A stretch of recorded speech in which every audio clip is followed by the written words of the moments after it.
رمضان المبارک کی ٹرانسمیشن ہماری چل رہی ہے.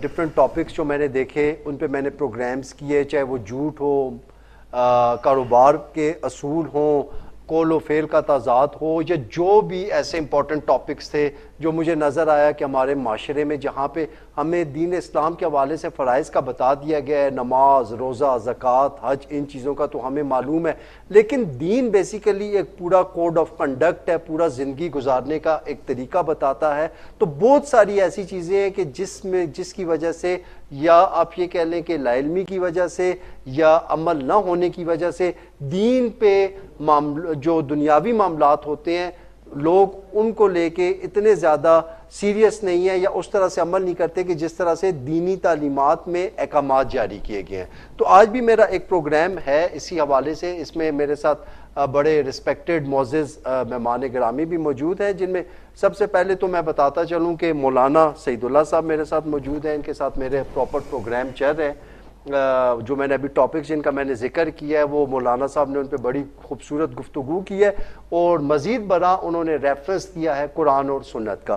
ان کے ساتھ میرے جو دوسرے مہمان موجود ہیں مولانا عزیز الرحمان حقانی صاحب ہیں, جو کہ رہنما ہیں جمعیت اہل حدیث کے. تو آپ کو بھی خوش آمدید کہتے ہیں جی. مولانا صاحب میں آپ سے شروع کروں گا کہ آج کچھ چھوٹے چھوٹے دینی مسائل ہیں. یہ بتائیں کہ یہ جو نماز سے پہلے نیت کی جاتی ہے, تو کچھ لوگ یہ کہتے ہیں کہ شاید یہ نیت کرنا ضروری نہیں ہے, اور کچھ لوگ یہ کہتے ہیں کہ یہ نیت کرنا ضروری ہے.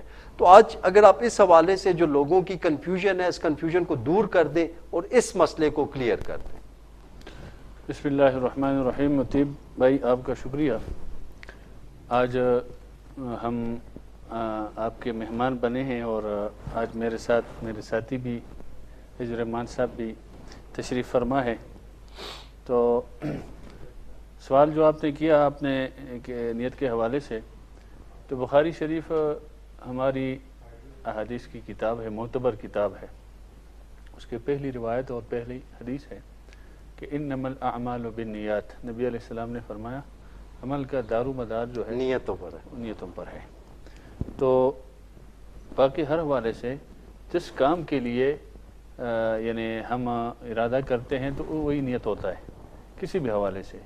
اسی طرح نماز ہے, نماز اللہ کی ایک اہم عبادت ہے, ارکان اسلام میں سے ہے اور افضل عبادت ہے, اور اس میں کسی قسم کی کوئی وہ نرمی بھی نہیں کی ہے. اس لحاظ سے نرمی نہیں کی, مثال کے طور پر کہ اگر روزہ ہے, آج کل رمضان المبارک کا مہینہ ہے, اور اس میں اگر کوئی عذر ہے شرعی آدمی کو کہ جی آپ روزہ نہیں رکھ سکتے, تو اللہ کی طرف سے شریعت کی طرف سے اجازت ہے کہ جی نہ رکھو نا, فعدۃ من ایام اخر, دوسرے دنوں سے اس کو پورا کرو. لیکن نماز سے یہ نہیں فرمایا اللہ نے, یا شریعت یہ نہیں کہا کہ آپ نماز نہ پڑھو اور لیٹ جاؤ, بلکہ وہاں یہ فرمایا کہ اگر آپ کھڑے ہو کر قدرت نہیں ہے آپ کو تو آپ بیٹھ کر نماز پڑھیں. بیٹھ کر نہیں پڑھ سکتے اشارے سے پڑھے, لیکن نہیں سفر میں ہے, مشقت ہے, آپ کو 4 نہیں پڑھ سکتے تو 2 رکعت پڑھ لیں, لیکن بہرحال پڑھنا ہے آپ نے. ٹھیک ہے.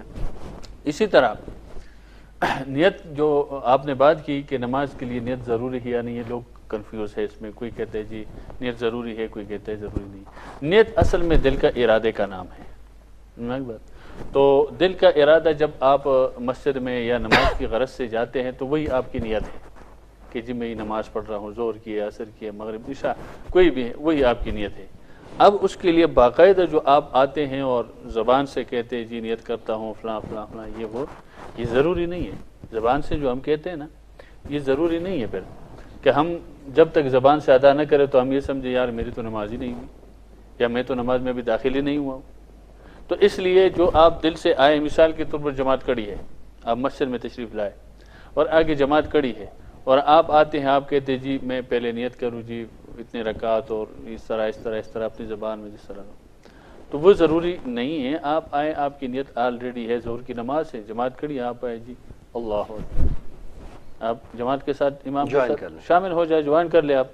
آپ کی نماز میں, آپ کے ثواب پہ, آپ کے اجر پہ کوئی اثر نہیں پڑتا. بالکل ٹھیک. اصل چیز دل کے ارادے کا نام. تو اس لیے اگر کسی کو یہ کنفیوژن ہے کہ جی کرے نہ کرے, تو اس میں زبان سے کہنا ضروری نہیں ہے, دل کا ارادہ ضروری ہونا چاہیے. اگر دل کا ارادہ میرا مصمم ہونا چاہیے, مصمم ہونا, اگر دل کا ارادہ میرا فروٹ بیچنا کا ہے, میں یہ مثال دے رہا ہوں, فروٹ اور سبزی بیچنے کا ہے اور کڑا میں مسجد میں ہوں تو وہ پھر نماز ہی نہیں ہے. جیسے آج کل ہماری حالت بنی ہوئی ہے کہ نماز میں ہم کھڑے ہوتے ہیں اور خیالات ہمیں دنیا کے ہوتے ہیں. دنیا کے ہوتے ہیں. اس پہ ایک لطیفہ بھی یاد آیا اگر آپ اجازت دیں تو. جی جی پلیز سنائیں جی سنائیں. ایک امام صاحب اسی طرح نماز پڑھا رہے تھے تو اس کے نماز میں اس سے سہوا ہو گیا, 2 رکعتوں کی بجائے 3 رکعتوں کیا تو وہ کنفیوز ہو گیا. تو بعد میں اس نے مقتدیوں سے پوچھا کہ یار نماز یہ جو ہم نے پڑھی اس میں یہ 2 رکعتیں ہوئی یا 3 رکعتیں ہوئی, یعنی 4 ہوئی یا 3 ہوئی. تو سب لوگ جو ہے نا کنفیوز تھے, کوئی کہتے ہیں 4 ہوئی ہے, کوئی کہتا ہے جی نہیں 3 ہوئی ہے, 1 رہ گیا ہے, کم ہو گیا ہے, غلطی ہو گئی ہے, یہ وہ. تو حالانکہ آپ کو پتہ ہے مسجد کے اندر کافی سارے لوگ ہوتے ہیں بالکل پیچھے, لیکن سب کنفیوز تھے. کیوں؟ ذہن کسی کا اس طرف نہیں تھا, اس وجہ سے تو وہ شک میں تھے سارے. ایک آدمی پکا کہتے جی پکے 3 ہوئے. تو امام صاحب نے کہا یار آپ کیسے یقین سے کہتے ہیں, کوئی کہتے 4 ہوئے, کوئی کہتے 3, آپ یقین سے کہتے 3. اس نے کہا جی میں یقین سے کہتا ہوں, آج آپ نے 3 رکعتیں پڑھی, 4تھا رہ گیا آپ سے. اس نے کہا کیوں؟ اس نے کہا جی میری 4 دکانیں ہیں, میں جب مسجد میں آتا ہوں مجھے باقی ٹائم نہیں ملتا ہے. پہلی رکعت میں چونکہ آپ نماز پڑھا میں پیچھے کھڑا ہوتا ہوں, میں پہلی دکان کا حساب کرتا ہوں, پھر دوسری رکعت میں دوسری کا, پھر تیسری رکعت میں تیسری کا. ایک دکان کا حساب میرا باقی ایک دکان جو میرا جگیا کے اندر ہے مثال کے طور پر یمنیا میں, مطلب اتنا زیادہ ہم دنیا میں وہ رہ افراد گیا ہو چکے ہیں. وہ رہ گیا ہے. تو اس کا مطلب یہ ہے کہ جب حساب 3 دکانوں کا ہوا تو ایک رکعت رہ گئی. تو انہوں نے مطلب ان کو منسوب کیا اور اپنے کاروبار کے ساتھ. تو میرے کہنے کا مطلب یہ ہے, زبردست سبق بھی ہے سیکھنے والوں کے لیے. میرے کہنے کا مطلب یہ ہے کہ ہم اس وقت خیالات کہیں ہوتے ہیں, کڑے کہاں ہوتے ہیں. اللہ کے سامنے جب ہم کڑے ہوں تو ہماری پوری توجہ خشوع حضور جو ہے نا جس کو ہم کہتے ہیں وہ اسی کا نام ہے کہ ہماری پوری توجہ اللہ کی طرف ہو. بالکل ٹھیک ہے مولانا صاحب, زبردست. مولانا عزیز الرحمان نقانی صاحب آپ کی طرف آؤں گا. آپ سے میں کچھ رمضان کے حوالے سے جاننا چاہوں گا. جی رمضان کا آخری عشرہ شروع ہونے والا ہے, تو آپ اس حوالے سے کیا کہتے ہیں, اس میں کس طرح سے ٹائم گزارنا چاہیے اور کون کون سے کام کرنے چاہیے اور کیا کیا باقی عبادات کرنی چاہیے؟ شکریہ متین بھائی آپ کا, مجھے ایک اہم عنوان پر گفتگو کرنے کا آپ نے موقع فراہم کیا. میں آپ کے توسط سے اپنے سننے والوں تک اپنی آواز پہنچاؤں گا. رمضان المبارک کا مہینہ رحمتوں والا مہینہ ہے, برکتوں والا مہینہ ہے, سعادتوں والا مہینہ ہے. آپ میں اس کا اندازہ اس سے لگا سکتے ہیں کہ اس کی کتنی اہمیت اور کتنی فضیلت ہے. رسول اللہ صلی اللہ علیہ وسلم کے دور میں 2 آپ صلی اللہ علیہ وسلم کے صحابی, ان میں حضرت طلحہ بن عبید اللہ رضی اللہ تعالی عنہ, وہ اور ان کے ساتھ ایک ان کے ساتھی تھے, یہ دونوں اکٹھے مسلمان ہوئے. تو حضرت طلحہ بن عبید اللہ یہ جو تھے یہ زیادہ ان سے 1 سال بعد تک زندہ رہے, اور دوسرے جو ان کے ساتھ مسلمان ہونے والے ساتھی تھے وہ زیادہ نیک تھے, زیادہ دیندار تھے, وہ اللہ کے راستے میں شہید ہو گئے. حضرت طلحہ کہتے ہیں کہ میں نے خواب میں دیکھا کہ یہ جو ہمارے ساتھ جو مسلمان ہم اکٹھے ہوئے, لیکن یہ جو بعد میں مرنے والے, تبھی موت مرنے والے, یہ ان سے پہلے جنت میں چلے جاتے ہیں جو اللہ کے راستے میں شہید ہوتے ہیں. تو کہتے ہیں ہمیں بڑی حیرت ہوئی کہ یہ کیا ہوا کہ شہادت کا ظاہری بات ہے ایک بہت بڑا مقام ہے, بہت بڑا درجہ ہے کہ جو آدمی اپنے جان کو اپنے دین کے لیے, اسلام کے لیے قربان کر دے, تو یہ تو بہت بڑے اعزاز کی بات ہے. تو کہتے ہیں ہمیں بڑی اس پر حیرت ہوئی.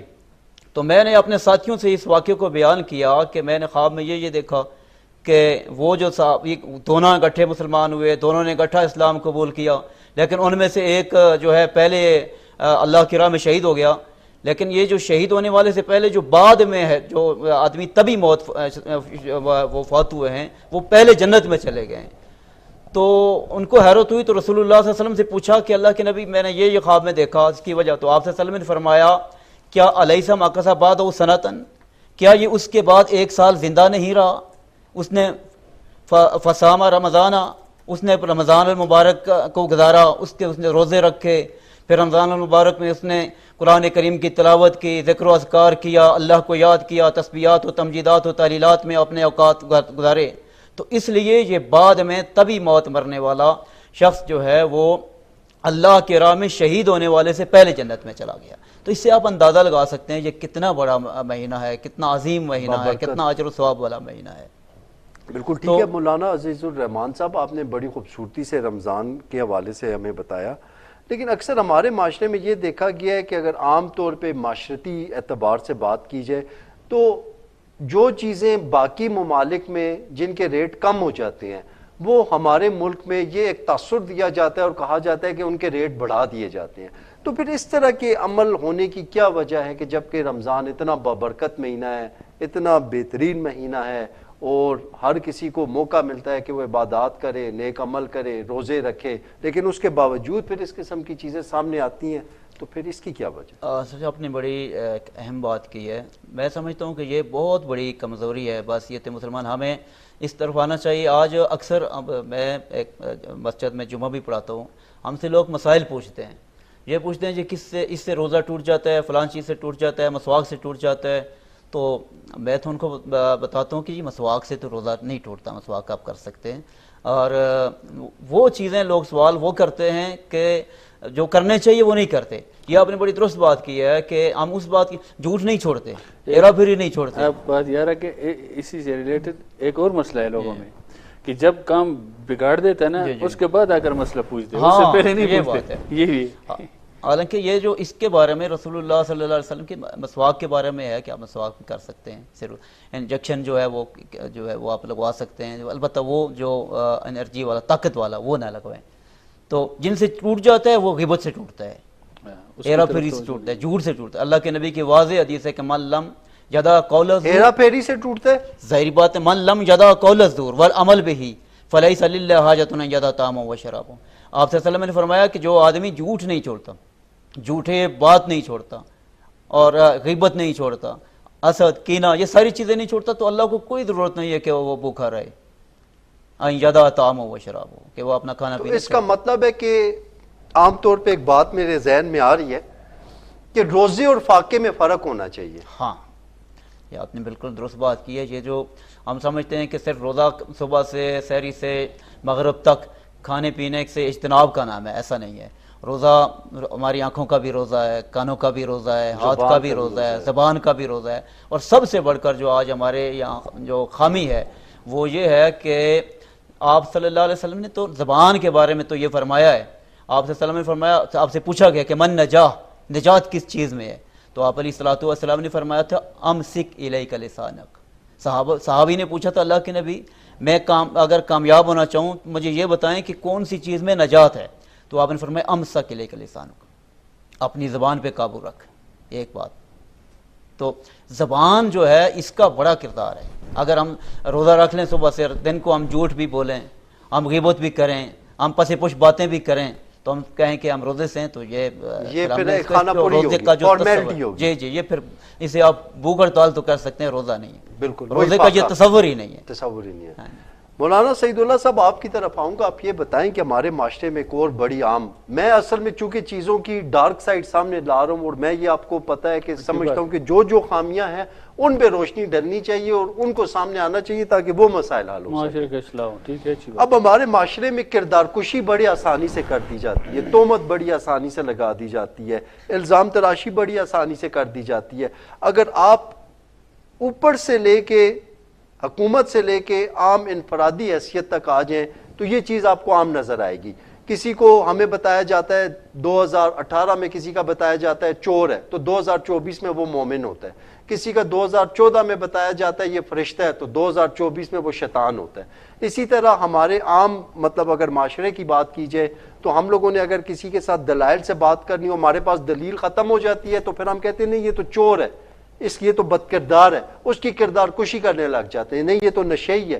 جب ہمارے پاس دلیل ختم ہو جاتی ہے تو معاشرے کے اس پہلو پہ آپ کیسے روشنی ڈالیں گے اور اس کو ختم کرنے کے لیے آپ کیا روڈ میپ دیں گے؟ دیکھو, ایک ہے ہمارا اسلام اور ایک ہے ہماری اپنی زندگی. ٹھیک ہے, اگر ہم اسلام کی روشنی میں خود کو دیکھے, اپنے معاشرے کو دیکھے اور اپنے اخلاق کو دیکھے, اپنے کردار اور معاملات اور سیاست اور طرز حکومت اور ہر چیز کو دیکھے اسلام کے نقطۂ نظر سے, تو پھر ہمیں اسلام ان چیزوں کی اجازت نہیں دیتا. کہ میں آپ کی کردار کشی کروں، میں آپ کے خلاف بیجا تنقید کروں، میں آپ کو جو ہے نا برا بھلا کہوں، یا یہاں تک بات چلی جاتی ہے کہ جیسے آپ نے کہا کہ میرے پاس اپنے موقف پہ اپنے اس پہ دلیل کوئی نہیں ہے تو لڑائی پر اتر آ جاتا ہوں، یا میں ذاتیات پر آ جاتا ہوں، یا گالم گلوچ پر، بد اخلاقی بدتمیزی پر اترتا ہوں. یہ تمام چیزیں خلاف اسلام ہیں، خلاف شریعت ہے. شریعت تو انما بعثت معلما واتمم مکارم الاخلاق. حضور اکرم صلی اللہ علیہ وسلم فرماتے ہیں کہ مجھے اللہ نے معلم بنا کر بھیجا ہے، استاد بنا کر بھیجا ہے، استاد، اور ساتھ فرمایا کہ میں آپ کی اخلاق کی تکمیل کروں. انک لعلی خلق عظیم، اللہ نے فرمایا آپ کے لیے. تو سب سے بلند اخلاق حضور علیہ الصلوۃ والسلام کے، اور آپ فرماتے کہ مجھے بھیجا اس لیے ہے کہ میں لوگوں کی اخلاق کو درست کروں. تو یہ تمام چیزیں جتنے آپ تذکرہ کیا، یہ اخلاقیات سے دور چیزیں ہیں، ہٹے ہوئے لوگ ہیں. دنیاوی لالچ کے لیے، غرض کے لیے، طمع اور کرسی کے لیے اور اپنی دنیاوی کامیابی کے لیے جھوٹ کا سہارا لینا پڑے، دھوکہ دینا پڑے، فراڈ کرنا پڑے، چیٹنگ کرنا پڑے تو کر لیں، لیکن ہمیں سیٹ مل جائے، ہمیں پیسہ مل جائے، ہمیں چیز مل جائے. اس کے اسلام بالکل اس کے خلاف ہے نہیں. جبکہ اسلام، میں نے کہا کہ حضور علیہ الصلوۃ والسلام نے فرمایا کہ جھوٹ کے مثال کے طور جھوٹ بولتا ہے، جھوٹ کے بارے میں فرمایا کہ اگر ایک آدمی جھوٹ بولتا ہے تو اس کے دل میں یا ایمان ہوگا یا جھوٹ ہوگا. یہ دونوں چیزیں ایک مومن کے اندر جمع نہیں ہو سکتی. اگر ایک آدمی جھوٹ بولتا ہے تو اس کا مطلب یہ ایمان نہیں ہے اس کے دل میں، اور اگر ایمان ہے تو لازمی بات وہ جھوٹ نہیں بولے گا. یہ کتنی بڑی بات کی. بالکل ایسے ہی ہے. پھر ایک اور خرابی ہمارے اندر ہے کہ ہم ہر سنی ہوئی بات جو ہے نا یقین کرتے ہیں، سنی سنائی بات پہ، سنی سنائی بات پر یقین کرتے ہیں. یہ نہ صرف خود یقین کرتے ہیں بلکہ اس کو آگے پھیلاتے ہیں. یہ تو آج کل فیک نیوز کا ویسے بھی ایک بہت بڑا ایشو ہے. اور فیک نیوز میں نے وہی بات آ رہی ہے پھر کہ صرف پیسے کے لیے جتنا فیک نیوز ہوگا، جتنا جھوٹ ہوگا، جھوٹ پر مبنی کوئی وہ اپنا تجزیہ مواد ہوں گے، اتنا وہ زیادہ خوش ہوگا. جی میں نے کمال کر دیا، اتنے مجھے فالوور مل گئے، اتنے ویوز ہے، اتنے فلاں ہے، اتنے پیسے مل گئے. جھوٹ ہے تو اس سے اجتناب پرہیز کرنا چاہیے. مولانا صاحب ایک تو جھوٹ اللہ فرماتے ہیں، میں آپ کو بتاتا ہوں یہ سنی بات کے والے سے، یا ایھا الذین آمنوا جاءکم فاسق بنبأ فتبینوا. دیکھو یہاں فاسق کا لفظ آیا. اللہ فرماتے ہیں کہ ایمان والو، جب تمہارے پاس کوئی فاسق گناہگار، اس کا مطلب یہ ہے خبر لے آئے، کوئی بات لے آئے، کوئی بات آپ سنیں ان سے، فتبینوا، اس کی تحقیق کرو. تو آپ نے یہ بات کی نا سوشل میڈیا پہ آج کل تمام یہ چیزیں چل رہی ہیں، اور اسی سے معاشرہ برباد ہو رہا ہے. کیوں؟ جب تک حقیقت سچ سامنے آتا ہے، جھوٹ نے آگے ویران کر دیا ہے. بس بالکل تحقیق ہم نہیں کرتے. تو اس لیے اللہ نے فرمایا کہ تحقیق کرو پہلے. فتبینوا ان تصیبوا قوما بجہالۃ، کہیں ایسا نہ ہو کہ نادانی میں تم اس میں پڑ جاؤ. تو اس لیے پہلے فرمایا فتبینوا کہ اس کی تحقیق کر لیا کرو. اور پھر حدیث میں آپ نے فرمایا کہ جب تک کوئی بات آپ تحقیق کر کے اس کی حقیقت تک نہ پہنچے، یا یہ ہے کہ اپنے آنکھوں سے نہ دیکھے، تو اس کو آگے مت پھیلاؤ. بالکل ٹھیک ہے. اور حدیث میں بھی آپ نے فرمایا کہ ہر سنی ہوئی بات کو آگے پھیلانا جھوٹا ہونے کے لیے یہی کافی ہے. یہی کافی ہے. مولانا صاحب میں مولانا عزیز الرحمان حقانی صاحب کی طرف آؤں گا. جی ایک بات عرض کروں ساتھ. جی جی. اس نے ایک بات کی، روزے کے حوالے سے زبان کی بات ہوئی. یہ زبان جو ہے نا یہ بہت اہم چیز ہے. اسی سے ہم روزے کو اپنے تکمیل تک پہنچا بھی سکتے ہیں اللہ کے ہم مقبول ہونے کے لیے، اور اس کو ہم برباد بھی کر سکتے. حضور علیہ الصلوۃ والسلام کی ایک اور حدیث ہے، آپ نے فرمایا کہ مجھے اگر دو چیزوں کی کوئی ضمانت دے تو میں اس کو جنت کی ضمانت دے دوں. اس میں فرمایا ایک یہ ہے کہ دو جبڑوں کے درمیان جو ہے اس کی ضمانت اگر کوئی مجھے دے کہ اس کی ہم غلط استعمال نہیں کریں گے تو میں اس کو جنت کی ضمانت دیتا ہوں. اور ایک جو دو رانوں کے درمیان ہے یعنی شرمگاہ، اس کی ضمانت مجھے کوئی دے کہ اس کو غلط استعمال نہیں ہوگا. تو یہ دو چیزیں اگر وہ محفوظ رکھیں گے، قرآن اور شریعت کے مطابق استعمال ہوگی زبان کی اور شرمگاہوں کی، تو فرمایا کہ میں جنت کی ضمانت دیتا ہوں. کتنی آسان ہے. اتنی آسان. صرف اب اس سب کا سے زیادہ سکھانے کے زبان کا صحیح استعمال کیسے کرنا ہے ہمارے معاشرے میں، یہ بھی سکھانے کی سب سے زیادہ مسائل جو ہے اس وقت معاشرے کے اندر زبان کے سب سے زیادہ بگاڑ اور انتشار جو زبان کی وجہ سے. بے شک بے شک بے شک. اس زبان کو مولانا عزیز الرحمان حقانی صاحب کی طرف آؤں گا. مولانا صاحب ہمارا معاشرہ چاہے کھیل ہو، سیاست ہو، معیشت ہو، کاروبار ہو، ہر طرف سے نظر یہ آتا ہے کہ زوال پذیر ہے. تو آپ کو کیا لگتا ہے ایسا کیوں ہو رہا ہے؟ سر اس کی میں جو سمجھتا ہوں بنیادی وجہ یہی ہے کہ ہم جو کہ ہمارے معاشرے سے دیانتداری ختم ہو چکی ہے. کوئی بھی آدمی اپنے اس پیشے کے ساتھ شعبے کے ساتھ مخلص نہیں ہے. تو اس ایسا دیانتداری کیوں کے ہے؟ لوگ مخلص کیوں نہیں ہیں اپنے عہدوں کے ساتھ، اپنے پاور کے ساتھ، اپنی سیٹ کے ساتھ، اپنی رسپانسبلٹی کے ساتھ لوگ کیوں مخلص نہیں ہیں؟ کیوں فرض شناس نہیں ہیں لوگ؟ میرے خیال میں اس کے لیے ہونا تو ضروری چاہیے کہ ہمیں جو اس کے لیے جس طرح بھی آپ میڈیا کے حوالے سے آگاہی اور آبیاری کے حوالے سے آپ کام کر رہے ہیں، تو اس طرح کے پروگرامز ہونے چاہیے تاکہ لوگ آگاہ ہوں اپنی اپنی ذمہ داریوں سے کہ ہماری ذمہ داری کیا ہے.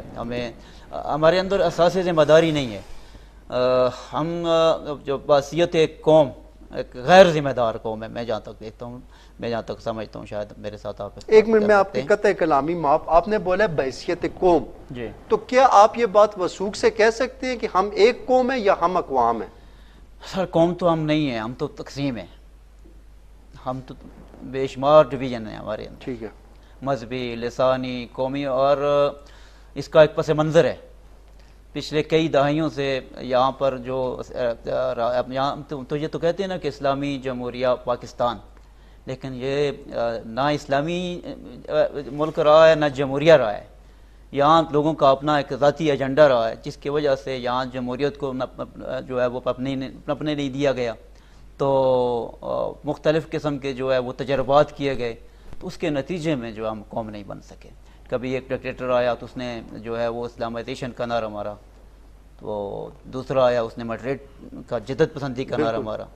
تو یہ ہمارا سارا کچھ، میں اس پہ تفصیل سے بات کر سکتا ہوں، لیکن اس پہ پروگرام کریں گے آپ کے ساتھ انشاءاللہ، جلد ہوگا، جلد ہوگا، جلد آپ کو مدعو کریں گے انشاءاللہ. اس پہ بات کریں گے. ابھی مولانا صاحب نے ایک بات کی ہے، وہ میں کہتا ہوں رمضان کے حوالے سے ہی ہے. ویسے آپ نے کہا ہے کہ الزام تراشی کے حوالے سے بات بھی میرے مولانا صاحب نے ماشاءاللہ اچھی بات کی ہے. تو میں صرف ایک حدیث آپ کے توسط سے اپنے دیکھنے والوں اور سننے والوں کی نظر کر دوں. رسول اللہ صلی اللہ علیہ وسلم نے فرمایا کہ آپ نے پوچھا کہ اتدرون مل مفلس، کہ مفلس کیا ہے. آپ نے صحابہ سے سوال کیا کہ مجھے یہ بتاؤ کہ مفلس کیا ہے. مفلس کہتے ہیں غریب کو، نادار کو. تو صحابہ نے کہا کہ المفلس فینا من لا درہم ولا دینار ولا متاع لہ. ہم مفلس، فقیر، درویش اسے کہتے ہیں کہ جس کے پاس درہم نہ ہو، دینار نہ ہو، روپے پیسہ نہ ہو، مال نہ ہو، دولت نہ ہو، صاحب ثروت نہ ہو، صاحب مال نہ ہو. تو آپ سے وسلم نے فرمایا نہیں، المفلس فی امتی، میری امت کا مفلس وہ ہے، میری امت کا فقیر، درویش، کیا غریب وہ ہے. یاتی یوم القیامہ، کل قیامت کے دن ہوگا، وہ آئے گا بالصلاۃ، بے شمار نمازوں کے ساتھ، حج کے ساتھ، عمرے کے ساتھ، زکوٰۃ کے ساتھ، صدقات کے ساتھ، بے شمار اعمال صالحہ کے ساتھ. لیکن اسی اسنا میں کیا ہوگا؟ ایک آدمی اٹھ کے کہے گا قد شتمنی ھذا، اللہ کے نبی یہ آدمی ہے تو ایک بڑا نمازی ہے، بڑا نیک تھا، بڑا دیندار تھا، لیکن اس نے فلاں جگہ مجھے گالی دی تھی. ایک اور کہے گا قد قذفنی ھذا، اس نے مجھ پہ تہمت لگائی ہے. ایک اور کہے گا اس نے میرا ناخون بہایا تھا. ایک اور کہے گا اس نے مجھ پہ الزام لگایا تھا، میں نے وہ کام کیا نہیں تھا، لیکن اس نے مجھ پہ الزام تراشی کی آپ بات بھی کر رہے تھے. بالکل. تو اب ایک مظلوموں کی ایک پوری لائن جو ہے نا وہ بن جائے گی. اب اللہ تعالیٰ سے کہ بھائی آپ یہ جو نیک آدمی، یہ جو حاجی، نمازی، صالح، متقی، پرہیزگار، اس کی جتنی بھی نیکیاں ہوں گی ان مظلوموں میں تقسیم کر دی جائیں گی، اور اسے پھر الٹے منہ جو ہے وہ جہنم میں دھکیل دیا جائے. بالکل ٹھیک ہے جی، بالکل ٹھیک ہے. بہت شکریہ جی، بڑے اچھے طریقے سے آپ نے گفتگو کی. مولانا صاحب آخری ایک آپ سے بات پوچھوں گا، اس کے بعد پروگرام کا ٹائم چونکہ ختم ہو رہا ہے، تو پھر اس کے بعد بھوک لگی ہے میرے خیال میں آپ کو؟ جی افطاری کا ٹائم قریب ہے. بھوک تو نہیں لگی مجھے، وہاں سے سردار صاحب کا ڈنڈا نظر آ رہا ہے. اچھا سردار صاحب کو بھوک لگا. جی جی. اچھا میں یہ پوچھنا چاہوں گا کہ اسلام دنیا کے کچھ ایسے ممالک ہیں جہاں پہ اسلام کا پیغام نہیں پہنچ سکا، جہاں پہ کلمہ حق نہیں پہنچ سکا، یا لوگوں کو یہ نہیں پتہ چل سکا کہ دین اسلام اس طرح سے دنیا میں ایک مذہب ہے جو ایگزسٹ کر رہا ہے، تو کیا وہ لوگ جنتی ہوں گے یا جہنمی ہوں گے؟ اچھا بات یہ ہے کہ آپ نے تو عالمی بات کی، عالمی حوالے سے. میں تو کہتا ہوں آپ کہ پاکستان میں ایسی جگہ ہیں کہ وہاں لوگوں کو کلمہ پڑھنا نہیں آتا، اس کے ذمہ دار میں اور آپ ہے. بالکل ٹھیک ہے، کیونکہ بحیثیت مسلمان. تو بات دراصل یہ ہے کہ جہاں جہاں کلمہ یا اسلام یا وہ نہیں پہنچا ہے اس کو، ایک مسئلہ ہے شریعت کے اندر کہ ایک آدمی ہے، وہ کوئی صحرا میں ہے، کوئی جزیرے میں ہے، یا کوئی ایسی جگہ ہے کہ اس تک کوئی مبلغ نہیں پہنچا ہے، ٹھیک ہے، اور اس کو نہیں پتا کہ جی اسلام کیا ہے، شریعت کیا ہے، قرآن کیا ہے، دین کیا ہے، نماز کیا ہے، اور میں نے کیا کرنا ہے یا میں تو اس کا کیا ہوگا؟ وہ معذور سمجھا جائے گا کل قیامت کے دن کہ جی اس تک تو پتہ ہی نہیں تھا بیچارے کو، تو معذور سمجھا جائے گا؟ نہیں، مسئلہ ہی نہیں ہے۔ اس لیے کہ فرمایا کہ اللہ پاک نے عقل دیا ہے، اور قرآن کے اندر بے شمار دلائل ہے، حضرت بیٹھے ہوئے ہیں۔ اللہ پاک دو قسم کے دلائل قرآن میں توحید پر بیان کیے اللہ نے، کہ جی یہ عقلی دلائل ہے، یہ نقلی دلائل ہے۔ نقلی کا مطلب بھی ہے کہ جو سابق اقوام کے واقعات وغیرہ یہ اللہ نے بیان کیے ہیں، بالکل نقل کی، اور عقلی یہ ہوتے ہیں کہ اللہ فرماتے ہیں دیکھو زمین کو میں نے پیدا کیا ہے، زمین آپ کو پیداوار دیتے ہے، زمین کے اندر تم دانہ ڈالتے ہو، وہ ختم ہو جاتا ہے، پھر کئی دانے لے کر باہر نکلتا ہے، اس کے پیچھے کس کی طاقت ہے، کون کر رہا ہے، یہ سورج شام کو غروب ہوتا ہے، صبح طلوع ہوتا ہے، یہ چاند کو دیکھو، ستاروں کو دیکھو، یہ بحر و بر، یہ تمام چیزوں کو دیکھنا عقل سے۔ اس کو اگر آپ دیکھیں کہ اس نظام کے پیچھے کوئی ہے تو وہ صرف اللہ کی ذات ہے، اللہ کی ذات، تو یہ عقل سے آدمی یہ چیز اس پرکھ چیز کو سکتا ہے۔ تو سمجھ اس لیے فرمایا کہ اللہ نے اس کو اتنا عقل دیا ہے کہ وہ اللہ کم کی، از کم اللہ کو پہچانے۔ اگر اس نے توحید پر نہیں چلا اور توحید کو انہوں نے نہیں سمجھا اور وہ انہیں یہ عقیدہ نہیں رکھا اور شرکیات کے اندر پڑا ہوا ہے، کہیں بندر کو پوچھتا ہے، کہیں سام کو، کہیں کس چیز کو، کہیں چیز کو، تو فرمایا اس سے قیامت کے دن باقاعدہ سوال ہوگا کہ آپ کو عقل و دانش اللہ نے دیا تھا، اس کا ان چیزوں میں استعمال غور آپ نے کر کے کیوں آپ اللہ کو پہچان لیتے۔ یہ صلاحیت تو اللہ نے ہمیں دی ہے نا، بالکل تو ٹھیک اس لیے یہ عذر نہیں رہے گا۔ دوسری بات یہ آپ نے جو حضرت سے کی تھی کہ یہ معاشرہ تقسیم ہے اور یہ ہے اور اس طرح ہے، ہم یہ کیوں ہیں، آپ نے یہ پوچھا، تو میں یہ کہنا چاہ رہا ہوں کہ دیکھو اس وقت ہماری صورتحال جو ہے اس وقت معاشرے کے اندر، ہم من حیث القوم نہیں سوچتے، فکر نہیں کرتے، ہم صرف اپنے لیے من سوچتے حیث القوم، ہم کون سی سونے قوم ہیں؟ ہم اسلامی قوم ہے نا، جی مسلمان ہے نا، من حیث القوم نہیں، اسلام۔ پاکستانی نہیں ہے، پاکستانی پاکستانی قوم تو بعد میں ہے نا، وہ تو بعد کی بات ہے پھر۔ نہیں، قوم ہم کون سی پہلے ہیں؟ میرا- مطلب پاکستانی کوئی قوم نہیں ہے؟ پاکستان تو ایک ملک ہے نا، اس کی طرف نہیں، نسبت ہے۔ پاکستانی پھر کون ہے؟ قوم من حیث القوم مسلمان کی میں بات کر رہا مولانا صاحب میں ہوں، عالمی سمجھ بات کر رہا ہوں میں۔ پھر پاکستانیت کیا چیز ہے؟ پاکستانی ایک ملک ہے ہمارا، ہے، ہم اس کو مانتے ہیں، چلو، میں یہ نہیں ٹھیک، کہتا ٹھیک ہم ہے۔ پاکستانی ہے، ٹھیک ہے، لیکن پاکستانی سے پہلے ہم مسلمان ہیں نا۔ سب سے پہلے سمجھا؟ بالکل مسلمان۔ دیکھو یہ بات میں آپ کو اس لیے کہہ رہا ہوں کہ ہم اگر پاکستانی ہیں تو پاکستان کے بہت ساری قوم ہے، اس وقت آپ کو پتہ ہے، یہ پنجابی ہے، یہ پٹھان ہے، یہ سندھی بلوچی ہے، یہ سندھی بلوچ ہے، اس میں چیما، تقسیم ہے نا، چٹھا، رائیں، جٹ، بٹ، ہاں اس میں کشمیری۔ تقسیم ہے، اس لیے میں نے اس طرف نہیں گیا۔ من حیث القوم بحیثیت مسلمان، میرا کہنے کا مطلب ہے کہ ہم اس طرح نہیں سوچتے ہیں کہ دوسرے مسلمان کے لیے ہم سوچے، تیسرے کے لیے سوچے، چوتھے کے لیے سوچے، یا ایک مسلمان ملک دوسرے مسلمان ملک کے لیے سوچے، وہ تیسرے کے لیے سوچے، اس طرح سوچ نہیں ہے ہمارا، میرا کہنے کا مطلب ہے۔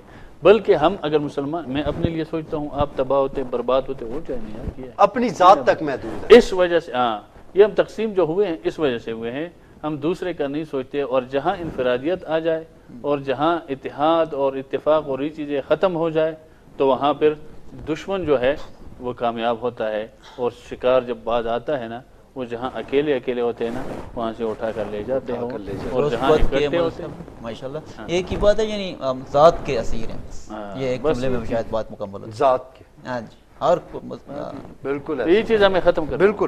بہت شکریہ جی مولانا عزیز الرحمان حقانی صاحب، جو کہ رہنمائے جمعیت اہل حدیث کے، آپ نے وقت نکالا ہمارے شو میں آئے۔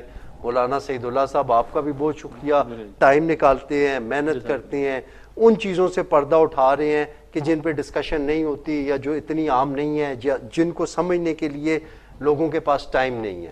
تو انشاءاللہ یہ مشن اور یہ جو پروگرام ہے ہمارا، یہ آگے بھی جاری رہے گا، اس سے پہلے بھی ہم نے کیے ہیں۔ انشاءاللہ تو اس کا مقصد یہی ہے کہ جو اصل چیز ہے اس کو سامنے لائے، معاشرے کی اصلاح کیجیے۔ ملک کی اصلاح، کہ ہمارے ملک کو اللہ آگے ترقی دے، ہمارے ملک کے اندر سے یہ فراڈ، چکر، دھوکے، برائیوں کا دہشت خاتمہ گردی، ہو، یہ ساری چیزیں برائیوں کا خاتمہ ہو، برائیاں اللہ کا ختم خاتمہ کر دے، ہو۔ اور بہت شکریہ مولانا سکون صاحب، کا سانس لے ہم۔ سکون کا سانس لیں۔